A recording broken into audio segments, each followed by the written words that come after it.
Really? Sorry. Rude. I was opening my soda. Rude. So rude. What's up, guys? What is happening? It's Wednesday. It's Wednesday. Yay. It's Wednesday. It's Wednesday. What's Wednesday? Our all-day virtual Boss Up and List listing party. Yup. We do it in the Boss Facebook group. If you guys are not in the Boss Facebook group, you should be.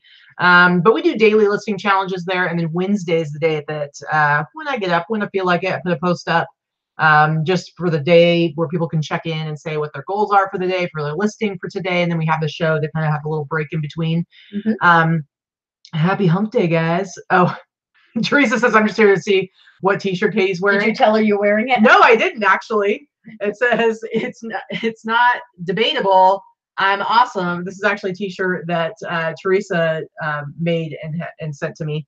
So I love it. I love it. I thought I would wear it today. But anyway, guys, Christy says that she just hit a major goal of 1,000 listings live on eBay. That's a big milestone. That's awesome. I remember when I hit that, I just recently hit 1,000 on Etsy. And that was really exciting. So I totally get that it's so much fun when you finally hit like one of those big numbers. So big congrats. I think that was when I really started to see good, consistent sales numbers, right around $1,000, 1,000 listings. And if you can maintain it there, and then I saw another huge jump when I hit 2,500 listings, and now I can barely stay over 2,500, but that's where I see solid, consistent, good sales. Yeah. With consistent listing. Right. At that level. Because if you can have 1,000 listings, but if you haven't listed in 2 months, good luck. Yeah. But yeah. I like that. Yeah. I think it's a good milestone to hit. It's a really good one. So congrats. Yay. So this is our first show since we had our live show on Sunday, obviously.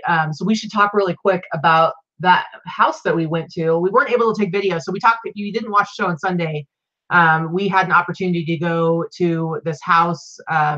Dorothy, who's in the group, I don't know if she's live right now. Anyway, she knows some people locally. Basically what happened is this older lady passed away. Her son came to take care of the house and was completely overwhelmed by it was it wasn't like not dirty hoarding, not gross hoarding. It was just her house was super clean, full of collectibles.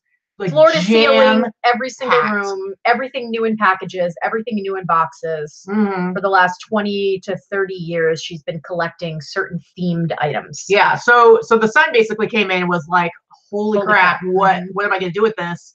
He kind of grabbed all the low-hanging fruit, like TVs and stuff like that. But he was just like, I can't deal with this. And so what he did is he just sold the entire contents of the house to some local resellers here in Vegas. And then they're basically renting the house for a month to get rid of everything. And so we just had the opportunity, thanks to Dorothy's connection, to go in and kind of get first dibs on the stuff that was there. Oh, can't wait to go back. Can't wait to go back in a few more days once they get through some more stuff. It's amazing. Unfortunately, they didn't want us to film. I probably should have talked to him a little bit more about what I meant when I said I wanted to film, because I think he was just concerned about anybody knowing that house was there with the stuff in it, right. We're not telling anybody where it is or what it's involved. It's, no big deal there. Yeah. Not enough details for you to figure stuff out. But I bought a ton of stuff. They were very, very reasonable with their pricing for resellers. Yes, I paid up a little bit for some stuff, but I'm going to do very well with it. She was basically looking everything up to see, they are eBay sellers as well, looking everything up and checking solds and then selling everything for about 25%. Yeah, it was crazy. So it was of the actual eBay sales price, which means there's plenty of room for me there, which is reasonable. We're going to do a haul video, like our normal Sunday haul video. So since I'm probably not going to source anymore this week, I may do a little bit more from there if I can get in there in the next few days. I will go over it. Katie only bought a couple of things because, as you know, she sells only clothing, so there wasn't much clothing. But anyway, hey, if we're able to get back in there, we'll actually have a conversation with him and be like, hey, listen, we won't even put a video up until after you're completely done with this, so we can at least get it. Because seriously, guys, it's crazy awesome. If you are here local in the Vegas area, if you want to contact us, I guess. I mean, I know that they're looking to sell We They can, want at to sell least to give you, we can at least resellers. give you information about like when the sale comes up, when they actually open it up to everybody. Because there's a crazy amount of stuff. Like the garage, you couldn't even get to anything because it was just boxes and boxes and boxes of like ornaments and stuff like that.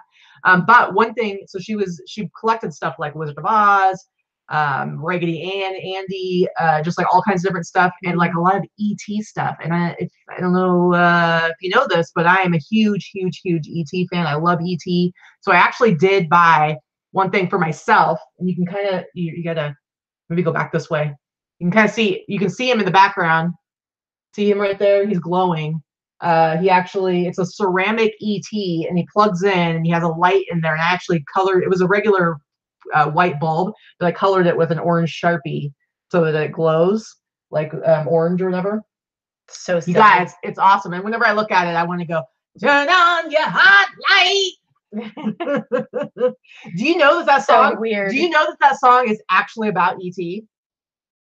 So Neil Diamond saw ET. This is not a joke. This is, I swear You're to God. legit, that song is about. Yes. So stop. yes.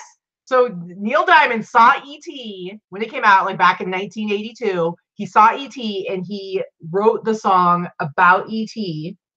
And I swear this is true. You're full of crap. I swear this is true. He actually paid $25,000 to Universal Studios because if you go look at the lyrics, I swear, because it is about, all the ideas came from that movie, and so they actually had to pay royalties or whatever, pay $25,000 to Universal Studios in order. But he's singing about that. You're That's full of it. Literally ET's heart, and he says, "Turn on your heart light." He's talking about ET. I'm not kidding.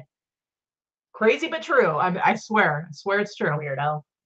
Yeah. So yeah, I can't wait to go back and buy more stuff from this site, from the sale. It's really good stuff. It wasn't yard sale prices. Don't get me wrong. I wasn't paying $1, $2 for items. I was paying up $15, $20, $40, $50 for each item, but they're very good collectible items. So I'm kind of excited about it.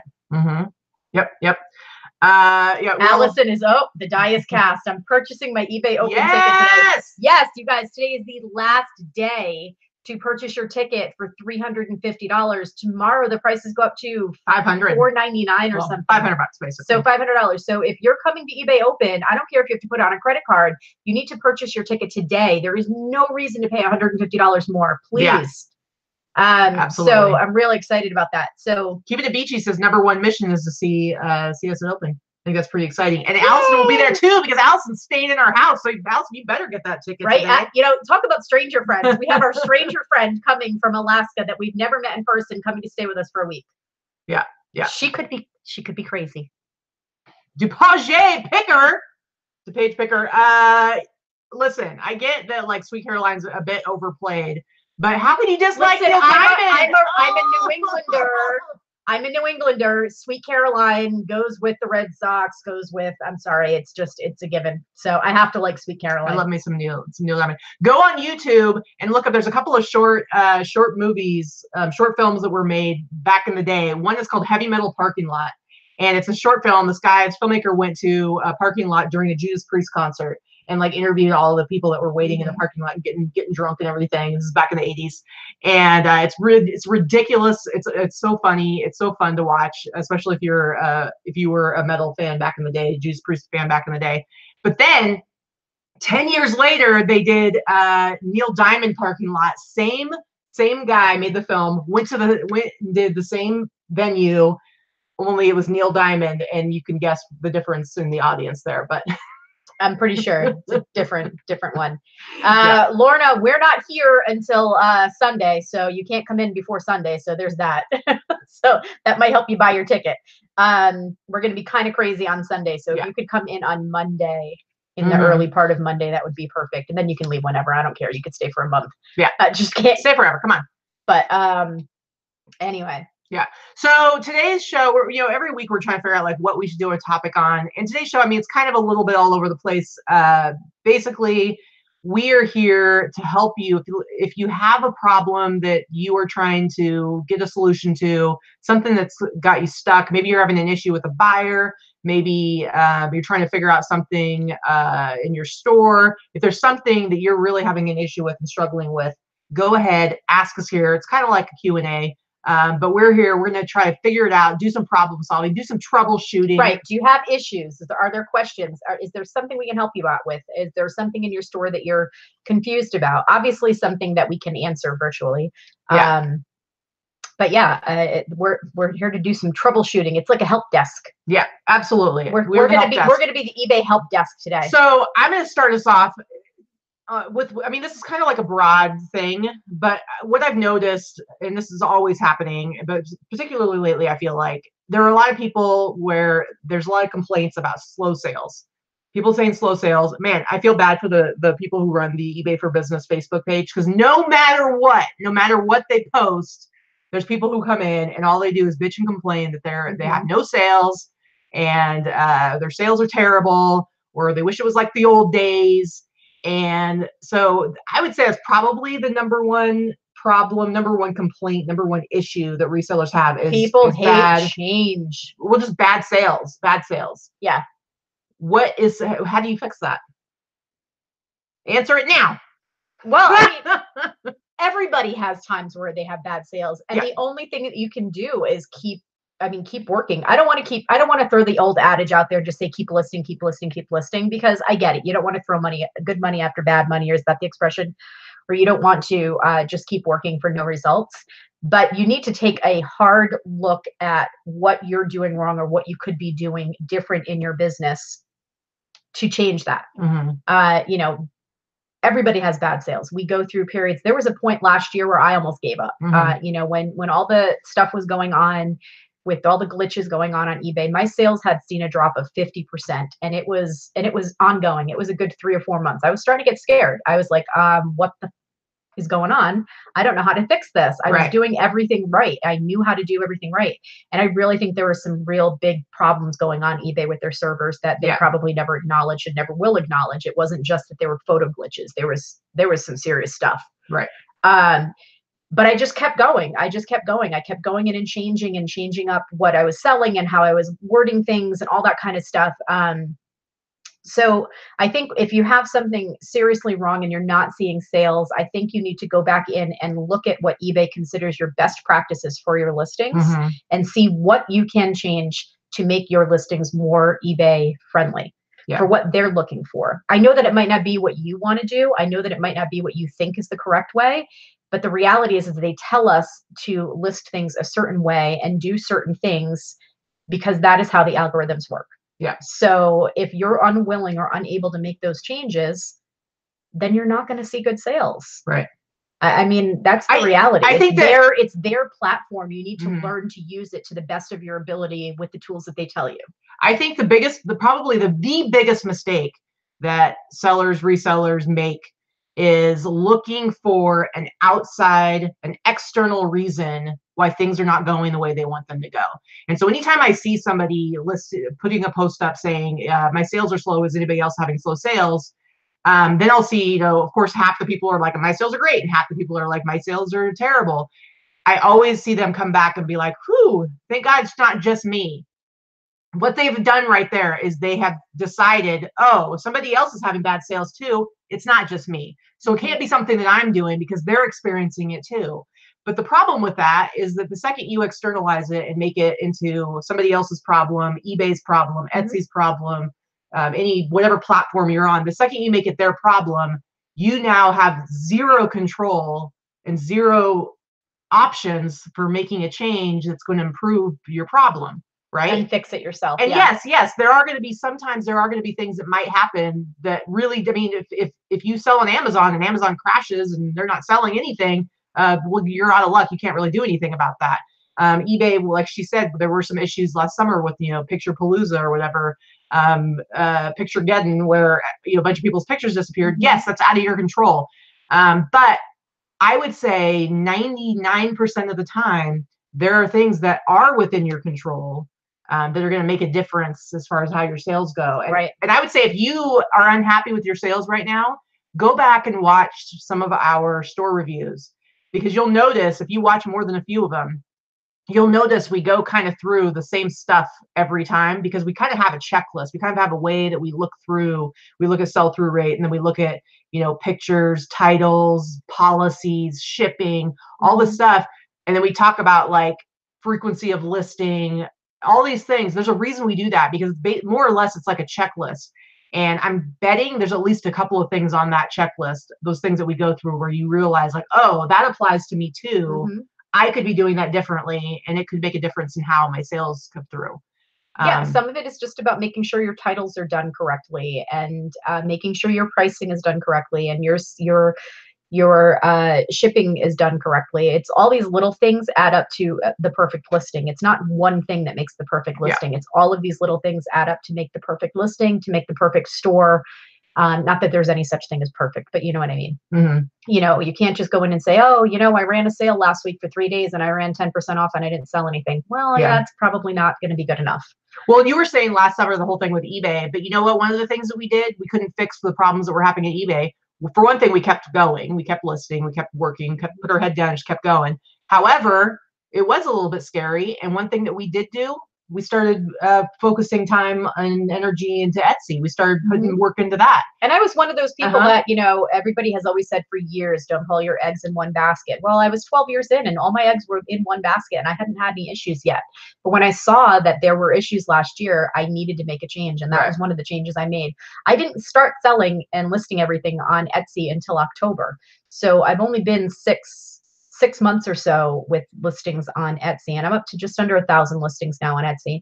And it's a consistent $1,500 to $2,000 a month now on Etsy. It was more in December, of course, that was, you know, busy, but that makes a huge difference. It's a huge difference. That makes a huge difference. And we were looking at the numbers from last summer, and I'm like, even if it dipped down to what it was before, if Etsy stays where it's at, like it would be manageable. That's your supplement. It would be manageable.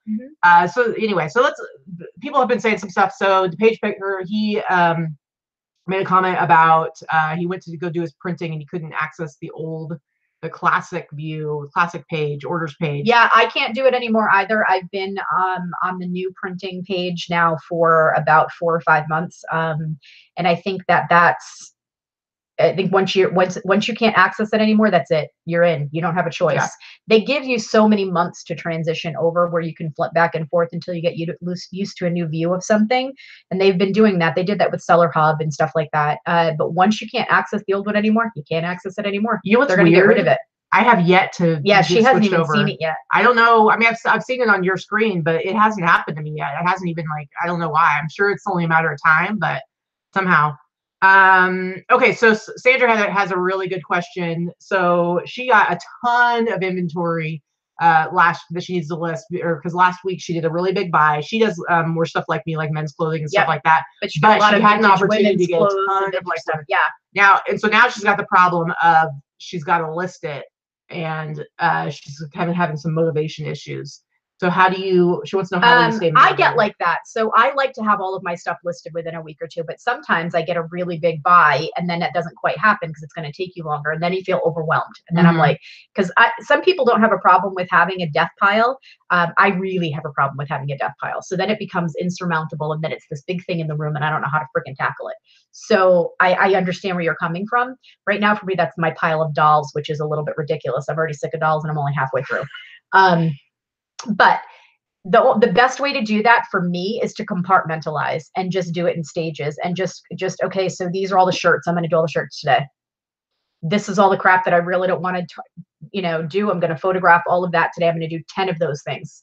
Honestly, I just have to bite it off in little chunks. And once you start seeing the sales from those items, then you're kind of like, okay. Yeah. And one good thing too is, and I try to stay consistent with this, is once you have your items listed, put them away to wherever they need to be so that they're not in your face. Because the clutter is what overwhelms me. So when stuff is cluttered and all out in the living space instead of being filed away somewhere, that's where it overwhelms me. I like to have things neat, and when I see things that are scattered and not neat and cluttered and piled up, then it gives me even more anxiety about it. So I've never had too much of an issue with motivation. Like I've always been very good at getting stuff listed and listing very, very regularly. But I will say, recently I have really dialed in a more concrete routine, and it's helped me a lot in the sense that you know, I would list every day, but I didn't necessarily have like a thing of like, oh, everything I listed this week needs to be listed by next week. I've gotten to where now, because I do the majority of my sourcing on Thursday, Friday, I spend a few hours doing all of my prep for all of that stuff.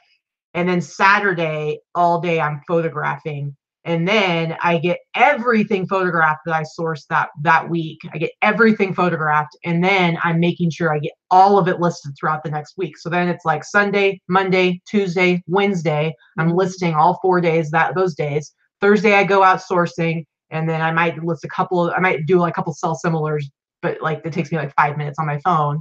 And then Friday, I'll list whatever's left over from that, you know, week, plus I do the prep for the next week. So I wasn't doing it as tightly as that before. But I feel like it's made a difference in I'm getting more stuff listed, and I'm seeing my sales go up even higher. And when it comes to stuff that I don't want to list, like I had like this pile of stuff that I kept putting off.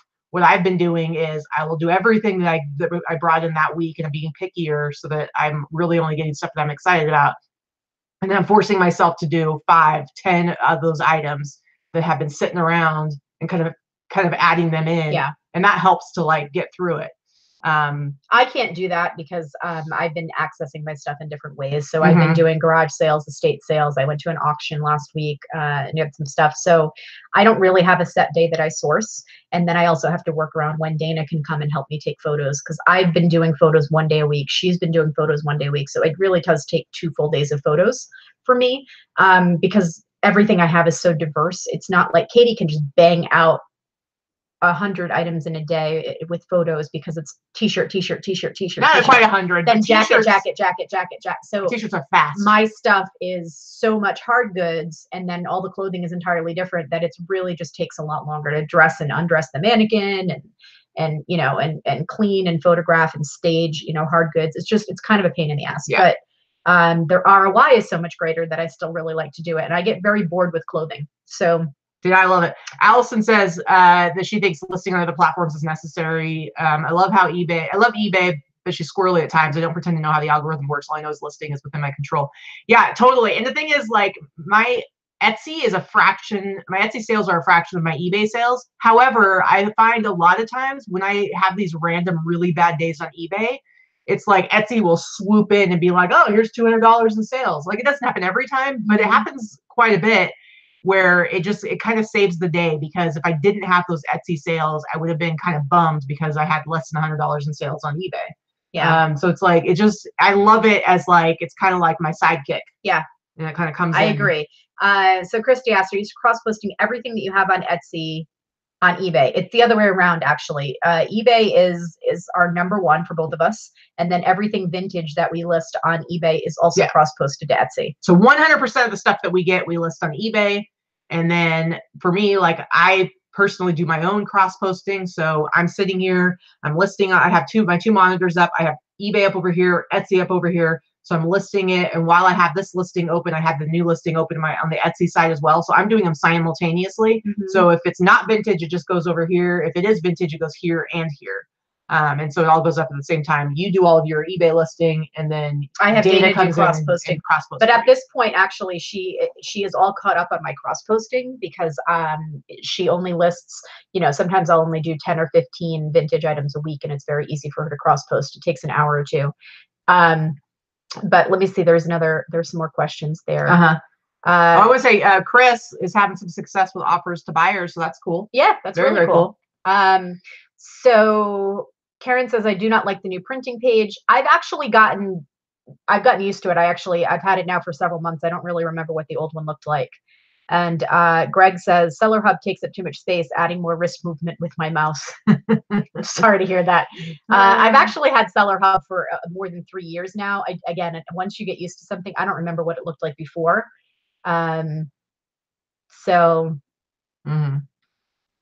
In Wisconsin, Jen is getting snow today. What? It's April, for crying out loud. We're up to 80 degrees now. We finally have hit spring here. It's consistently in the 80s, so I'm pretty excited about that. Somebody, I'm sorry, I didn't see who it was. Somebody was having an issue with running a sale for the first time. They scheduled it.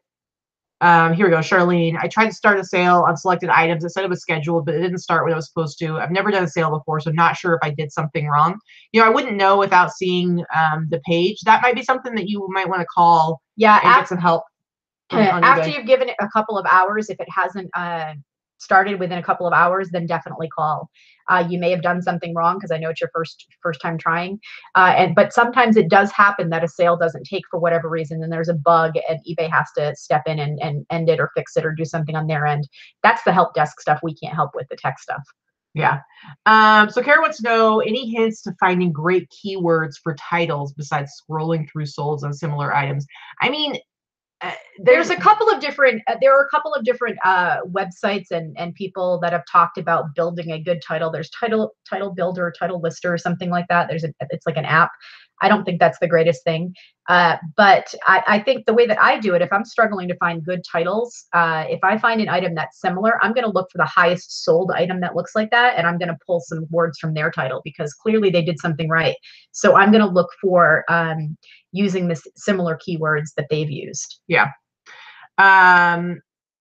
Now, let's see. So Sandra says the clutter, it's daunting and the clutter is killing me. Also my wife, because it's all over the house. Probably need to do is to get on schedule like Katie. Now, if you have stuff spread out all over the house, is it possible for you to, even the stuff that's not listed, whatever, is it possible to just pick it up, shove it into one space, get it all into one space, categorize one room, whatever, even of the living room, whatever. Yeah, even if you can't handle, do it just to get it cleared out, so that it's not like overwhelming you everywhere else, and then you can just break chunks off of it. So it's like, just go in and, you know, maybe like all of this women's stuff that maybe isn't super exciting for you, get all of it, shove it over in one place, and then whenever you're going to do photographs, grab 5 of them, grab 10 of them, whatever. And then mix it in with the stuff that you have more fun with, like men's clothing and stuff like that, if you're going to do it that way. But having it just everywhere, it probably does make it even more overwhelming and more daunting. It does for me, so I definitely understand that. Josie Rosala says, I just started putting my items in a store category. I heard that helps with sales. Do you use it as well? Yeah, I mean, I have 2,500 items. I have over 300 categories in my store. So if the sooner you can start using store categories, the better. I don't know that it helps with sales necessarily, but no buyer wants to go into your store if they happen to find themselves in your store directly and look for items and have to sort through every single thing you have. They want to be able to go and look at your categories if something is of interest to them. So not having your stuff in store categories is certainly going to hurt you when a buyer finds your store. Yeah. The reality is that if you're selling pre-owned items and you're not in a niche market, most buyers are not going to go and shop your store specifically. They're going to be searching for something either on eBay or Google and find your item, and they're going to find themselves in your store that way. But if you have a nice looking store and other items that are similar, the fact that they could go around and shop and possibly buy other things is what you want to happen. And if you don't have a shopper friendly store with having categories, they're not going to look. I know I don't. If I get into someone's store and they've got 1,000 items and I have to go and search that way, forget it. I'm out. I'll go somewhere else. JRKR 1964, not crazy about a hard schedule because that limits one of the positives of working for yourself, flexibility. I totally get that, but I will say that sometimes the whole concept of flexibility is your downfall, because you think about everything can be done tomorrow, everything can be done at a different time. And, you know, I'm not saying like not everybody has to have a hard schedule, but I will say for me, because I'm doing this Thursday, Friday, really the hard schedule for me that I like is Thursday, Friday, Saturday. So doing that sourcing on Thursday, other than stuff I might source online throughout the week. But Thursday I do sourcing, Friday prep, Saturday pictures. By having those 3 days kind of relatively set in stone, what I've actually found is it will make it so the rest of the week has a little bit more flexibility, because all I have to do in those other days, other than shows that we do and stuff like that, is list. And then I'm more likely, if she says, hey, I really want us to go do whatever with so-and-so, we can only go out during the week. Well, no, that's not true though, because we do date night on Saturday. We do other stuff. We're going to go on, even on like Friday, we're going to be going and having brunch with a friend on Friday. But I know I just need to do that little bit of prep work. We're going to go have brunch with the friend, and I'm going to come home and do some more listing towards the end of the day. Honestly, I think it actually gives me more flexibility because I know I'm not thinking like, oh, what day am I going to do photos on? What day am I going to do this on? You know what I mean? I don't know. That's just me. Okay, so let's see. Okay, Sandra said she can put it all in one room once the foster kittens are back in the shelter in a week or so. Yeah, so I would do that. Make yourself feel better that way. Kara, I find that eating Skittles has a direct correlation to my fast listing for sure. It's the sugar rush. Let's see. Susan asked, do you go into detail on your descriptions or do the minimum? I personally do the minimum.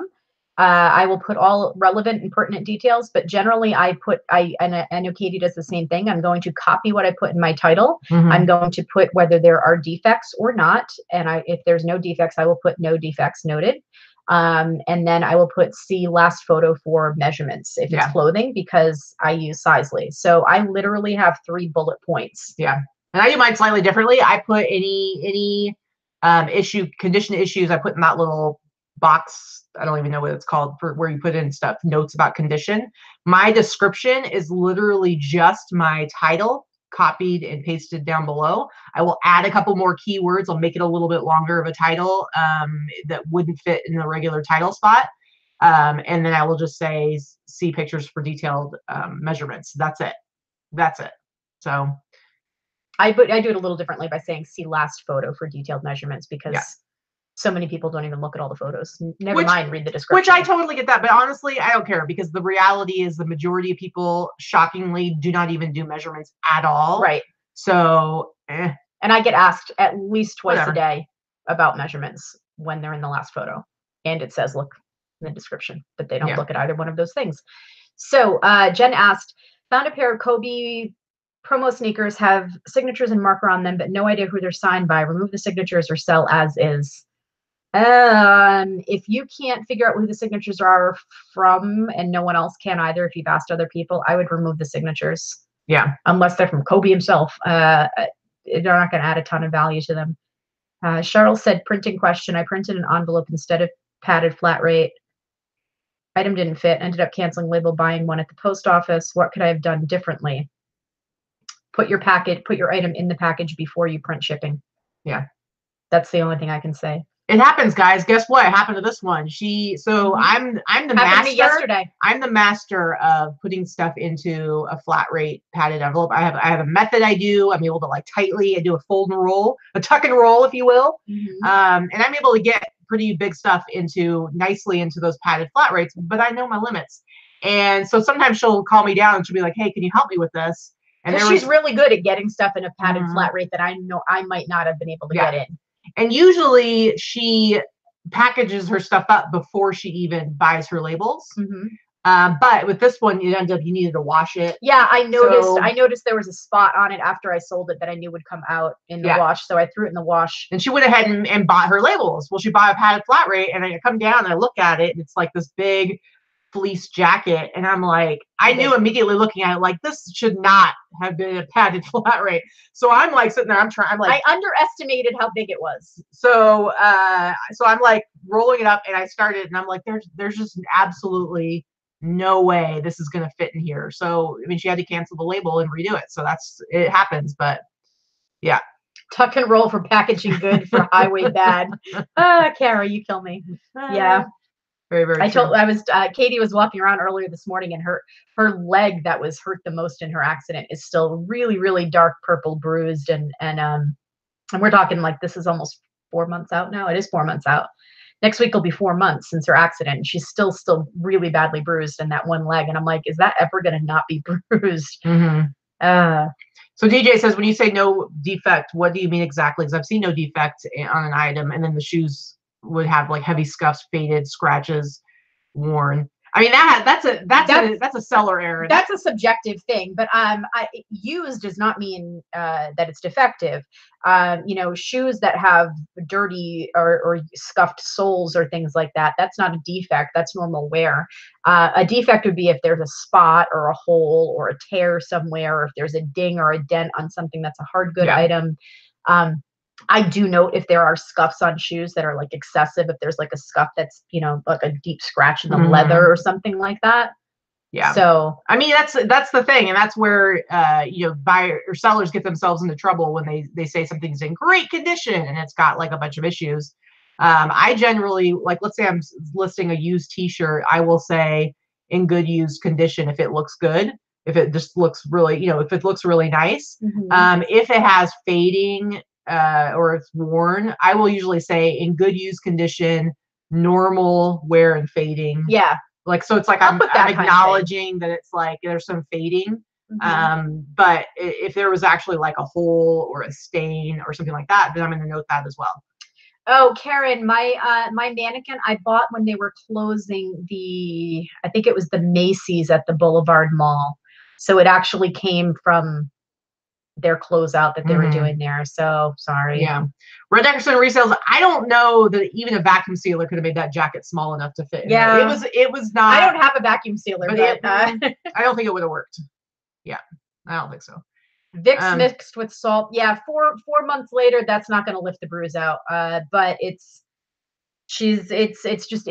a deep tissue bruise where she had, you know, everything was real bad, but it's not swollen anymore. She's not as swollen, I guess, anyway. But yeah, Greg says undersell, over deliver. Seriously. Yeah, true. That's honestly, if you want happy buyers, there's only 2 things you got to do. You got to send them the item that they think they ordered. So they got to get what they thought they were going to get. So either it needs to be exactly what they saw or even in better condition. And they want it fast. If you can do those 2 things, if you can get them what they ordered and get it to them fast, they're going to be super happy. You're pretty much always going to have happy buyers if you do that, you know, for the most part. And distressed or trashed actually does work really good when it's well worn, because I do that with hats, shoes, certain types of jeans. I put more than distressed, because sometimes there's intentional distressing. I say distressed, destroyed. I do that with like t-shirts. I put destroyed, trashed. Yeah. Yeah. I did that with what was it? It was a FUBU t-shirt, like a 90s FUBU t-shirt, and it was crazy. I got it in the bulk buy and I saw it. I'm like, man, this thing is trashed. And it was like a gray. It was so faded. And it was so completely destroyed. I listed it and I sold it on eBay, or on Etsy, within like a day for $36. And I was like, what? Like, who bought that? What? So anyway. Let's see. So there's a question I saw about envelopes. Scroll up for 1 second. Yep.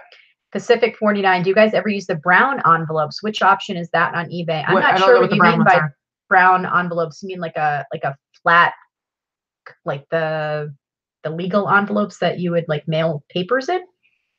I'm not sure if that's what you mean. That wouldn't be an option. That would just be, I guess, if you're selling paper, or something that fits in that, that's great. That would be, you would just be based on weight, whatever was in it. Yeah. Yeah, for sure. All right, guys, give us some more questions. What problems do you need solved? Oh, Joker asked, is there a software program that shows how your listing looks on a phone before you comment to the listing, or I think maybe commit to the listing? No, but when you're listing on your desktop, you should be checking off making your listing mobile friendly that way. And then that kind of shows you what it looks like. Yeah, for sure. Not a software program that I'm aware of. Yeah. It would be nice though if you could like click on something and actually see.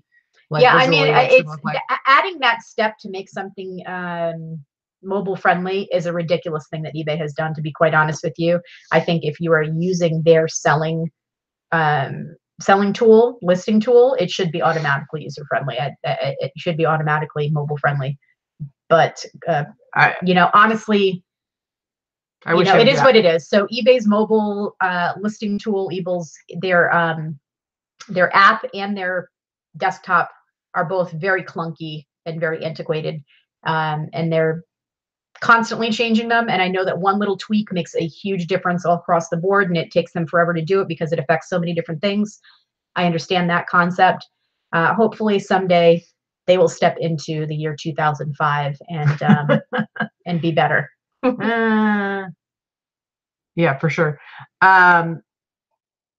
Let's see. Enrique wants to know how much I sold my I Survived t-shirt for. He's got 2 vintage I Survived Hurricane Matthew shirts. You know what? I haven't sold them yet, and I will be honest. Like when I went and looked up that t-shirt, there were quite a few of them available for like really low prices. So I still price mine kind of high because I'm just gonna play it out and see what happens. You never know.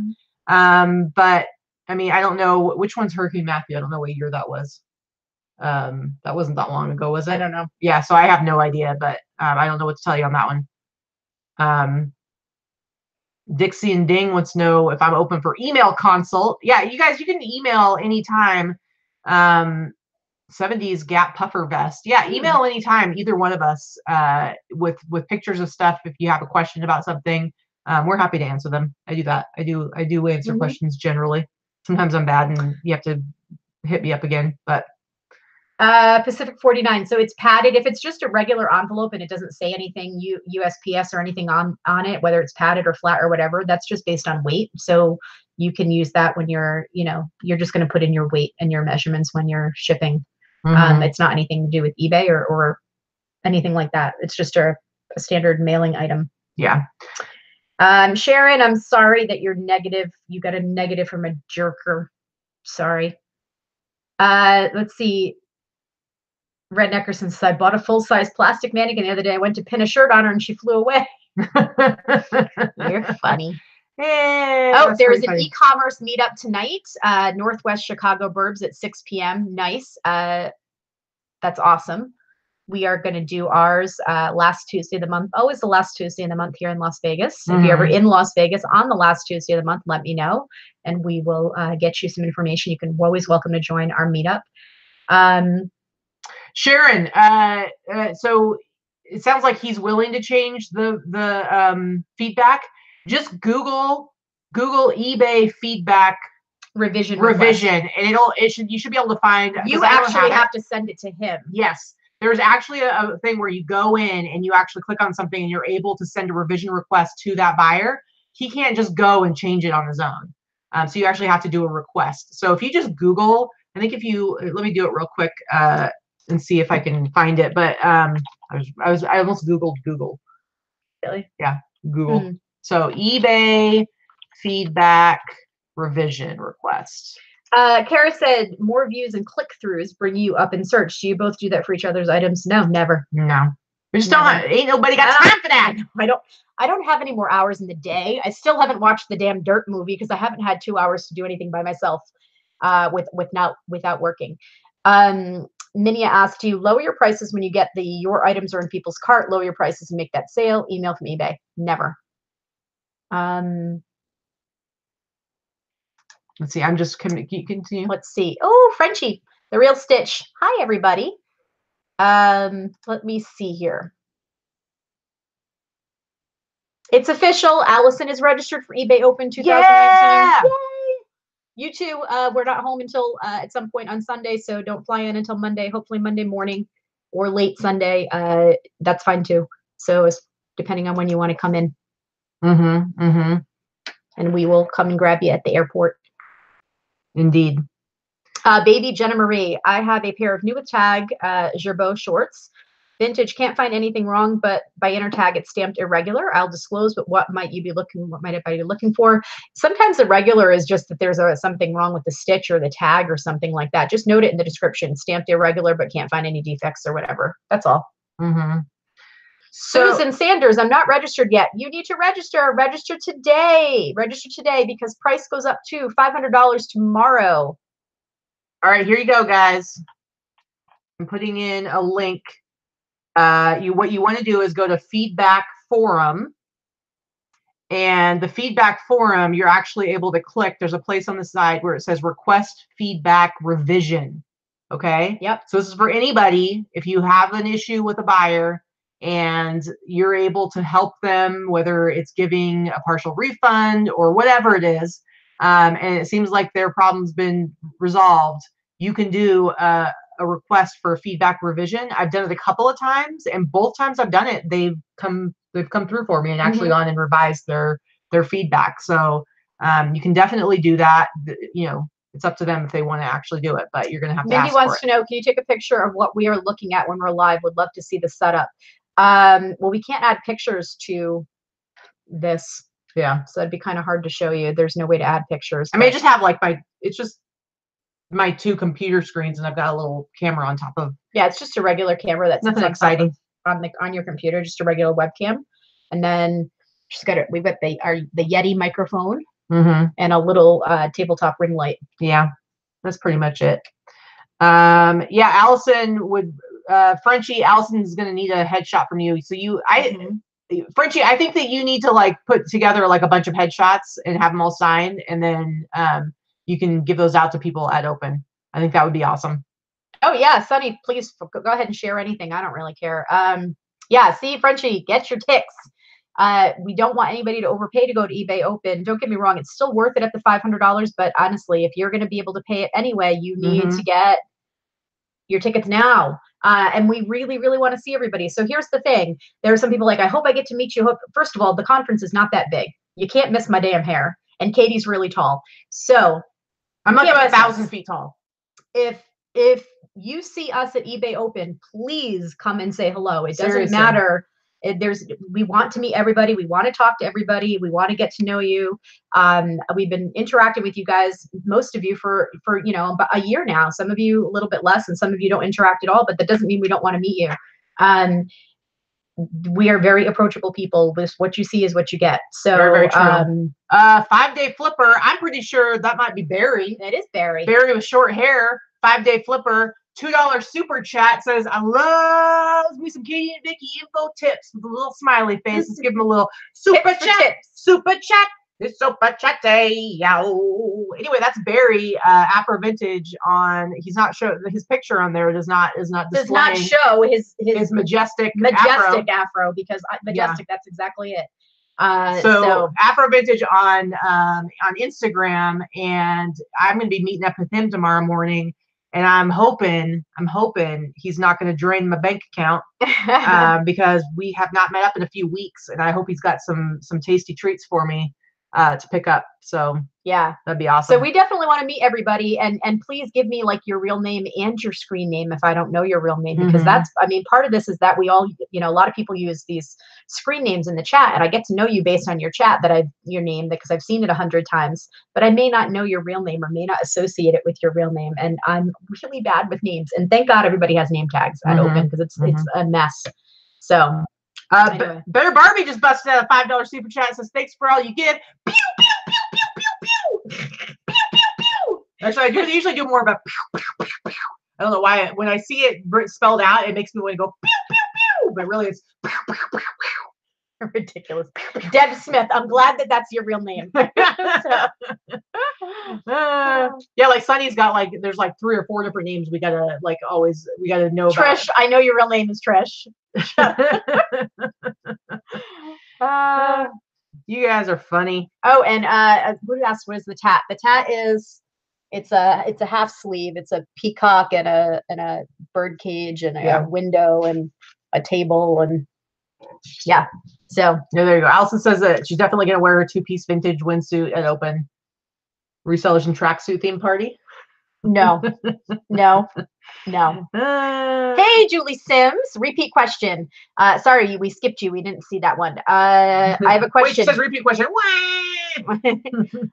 Facebook buy, sell, trade groups. Is there some sort of index for those, a website or something? I can't figure that out. Oh, there's so many of them. There's so many of them. There's so many. Usually you can find them by, I belong to a few that are local, but I don't. There's a million of them because anybody can start one. As far as ones that actually work to sell stuff on. Yeah, I don't know. It's tough. I know. And Sunny says my gal's name is Gab. Okay. No, she says, hey gals, my name is Gab. Hey gals. Hey gals, my name is Gab. No, I know that's right, but then you also have a different name on Treasure something. Treasureland, something on Instagram. Sunny, you try to be confusing. Yeah. Okay. You've got 17 names. And Frenchie says you get to meet Gigi, my little Stitch. Oh, little Stitch. That's cute. Little Stitch. Mother Deals. Let's see. East Coast Kelly says hello. Yeah. So I'm really excited about meeting a lot of you guys. I think that's my favorite part about Open is meeting people. Treasure Boxland. Thank you. That's it. That's her store name. That's the name she has on Instagram too. Yeah. So it took me a while to associate them all together with the same person. Right. Anyway, all right. Does anybody have any other questions for us? Allison says, I have a Levi's red tab on my ass. I got it when I was 18. I had it turned into a piece of Lego because it grew. Oh my God. That's the funniest thing ever. Ugh. That's so funny. That's pretty funny. Yeah, I have a lot of tattoos. This is just this is my largest one, but it's the one that most people will see because I wear sleeveless a lot, and, you know, once it gets warm. Yeah. Dynasty, you know what? If you don't end up getting your ticket, there's plenty of stuff. I mean, you're already here in Vegas, so there's plenty of stuff that you can still participate in. That's not the. I know there's like a decent sized group of people who are coming to Vegas. They don't live here. They're coming to Vegas for eBay Open, and they're not getting tickets. And they're going to be kind of hanging at the hotel. There are some areas that are common areas where people will be, and you can come and hang. Now, I will say, though, if you're already going to be here, the $350, which today's the last day you get it for $350, is worth it for the perks that you get, like concierge. I mean, if you're doing this full time, especially the concierge, you know, customer service that they usually give, and I'm assuming they'll probably give it again this year, is beyond worth that money. Yeah, you pay. I agree. Beyond worth it. So a couple questions before we acknowledge Lehman's. No, you just said his name. We cannot go back. There's no going back. Leoman says, "Hola," as my your dad? My grandpa. No, my grandpa, Pop Stapleton. God rest his soul. You would always say, we'd go to get Mexican food at the restaurant, and he would always tell the waiter that he's been taking.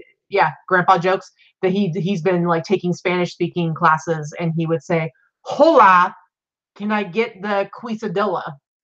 That's what he would say. Awful. So Leoman has his own super chat song, and it goes a little something like this: "Here's your super chat. Here's a super chat. Woo woo woo. Here's a super chat. Here's a super chat. Woo woo woo."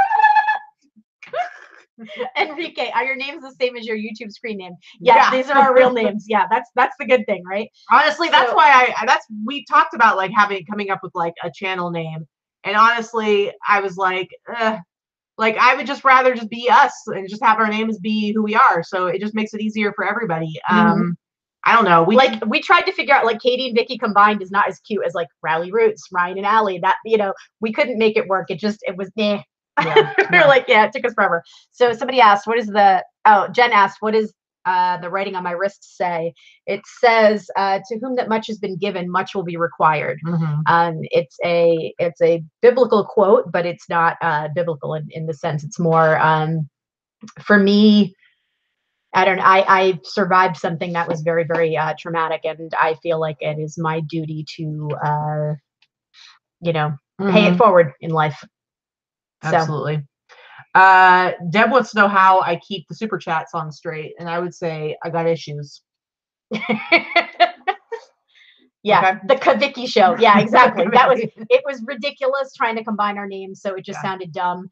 And then, I don't have her last name yet, although I am taking her last name later this year. Even that is, I'm going from an easy to spell, pronounce name to a big, long, ridiculous name. So that's going to be different. Yeah, pretty much. I mean, I do have my eBay store, which is, I mean, your eBay store, LV Pink Panther, and that's also your Etsy store, that you've branded that, like you use that quite a bit. My eBay store, which is the same as my Etsy store, I actually don't use it much for any of the social media stuff. I use mine on social media. I'm LV Pink Panther everywhere. I have a separate Instagram that I'm terrible at keeping on top of. I need to be doing more with that for A Boutique for Him, but that is the name of my stores. But yeah. Not buying my boyfriend a ticket. He likes to source, nothing else. That's a good idea. What you can do is you can buy him a ticket for the party the last night. It's $100. They have not made it available yet, but for significant others or people that may not want to attend the conference but want to go with you, it's $100 for them to come to the Thursday night eBay party. So, yeah, the whole Kiki thing, forget that. That song is awful. The song's awful. The whole thing's dumb. Slinging things with the Silverbergs. Yeah, stop, Sandra. Just stop. If we were going to have a name, I actually think Flipping Las Vegas would be a good one. If we were going to have a name, we use that. I use that hashtag a lot. I think you've started using it more now. I've been using it for a while. But even then, it's like, what if we ever did decide to like move somewhere else, and it's like our name is kind of not very good anymore. So we use it as a hashtag, but we haven't. Yeah, we use the hashtag a lot. So anyway, guys, I think that's just about all we have to cover on today's show. I hope that like people got something out of it. I don't know how many problems we solved. Chris, fear and loathing in Vegas. Yeah, see, Sandra thinks flipping Las Vegas is cool. Yeah, flipping Las Vegas is cool. Thrifting in Vegas and flipping Las Vegas are two hashtags I use a lot. And yeah, flipping Las Vegas is a good. I think it has a good sound to it. But I also think that might be an A&E real estate show. Really? Yeah, I think it might be. I don't know. Whatever. Anyway, Lee says I have a butterfly in my stomach that now resembles the Arby's hat. I have a friend that got like the little yellow half moon on her boob when we were young, you know, like the top of your boob, and now it's kind of looks like a banana. But you know, it happens. Yeah, whatever. Anyway, guys, thank you so much for coming and hanging out with us. I hope you got something out of the show. And if all you got out of it was that you got to hang out with us for a little while, we're cool with that. See, it is a real estate show, flipping Las Vegas. Yeah, so I don't think we could use that one. But see, there you go. I'm still using the hashtag. So there. Callie's World, did I miss it all? Yes, you did. And yeah. You're going to be coming to eBay Open. Now your problems are never going to be solved. Even if Ryan and Allie are not. Listen, they need to send you. If they're not going to come, they need to send you. They can stay home. Let them do all the work. They need to send you and have you market for them. But anyway. Exactly. You got your own followers. You got your own fans. Okay, and I'm one of them. Okay. DJ, hold on. DJ asks, "Are you still going to be able to use PayPal with eBay?" Yes. Yeah. Somebody had said before that eBay no longer takes PayPal. That's absolutely not true. No. It is only for the 3,000 people, literally 3,000 people that are in eBay's beta program for managed payments are not able to accept PayPal. They just brought it back. They're just starting to bring it back for those 3,000 people, which means that the next rollout probably will have PayPal as one of the options. So it's going to be one of the many options with managed payment. eBay, there's no such thing as eBay has never said that they are no longer taking PayPal. That's not the case. They only for the beta of the new payments program, they took it away only to keep it very simple, because the whole point of a beta program is that you're fixing all the issues and you got to test everything out. And the less complicated it is, the less things going on. You have to start small and then you add features, and then that's what they're doing. One heck of a thrifter, $2, just because. One heck of a thrifter, by the way. I enjoy One Heck of a Thrifter on the Instagram. Me I think too. she's got some good stuff. Me too. Yeah. I'm always like, what? I want to find that. I'm super jealous. But I like to follow her Instagram. So anyway, guys. Are we allowed to show it? Can we show? We're going to show Allison's butt selfie. It's not her butt, I promise. But this is her Lego tattoo that she just sent to me. But it started out as a what? That started out as an Levi's tag. It's now a red Lego. And she's like, apparently I need to lotion more. Or hydrate more. I'd better drink more water. Yeah, it is pretty ridiculous. I'm sorry. That was why I was laughing, because I opened this. She's got it cropped. It's just a little skin around there. It could have been anywhere on the body. Oh my goodness. That's pretty good. Funny. Okay, guys, seriously, we got to go. We got stuff to do. We got. How have we handled no hugs at eBay Open? Who says no hugs? Yeah, I'm a hugger. Who says no hugs? I'm a hugger. Was there like a memo? Don't like throw yourself at me without saying hello. That might be a little awkward, but I'm a hugger. I'm probably going to hug you. Just hug her. Anyway, guys, get to it. All right. And we'll see you guys later. Right? All right. Turn on your hotline.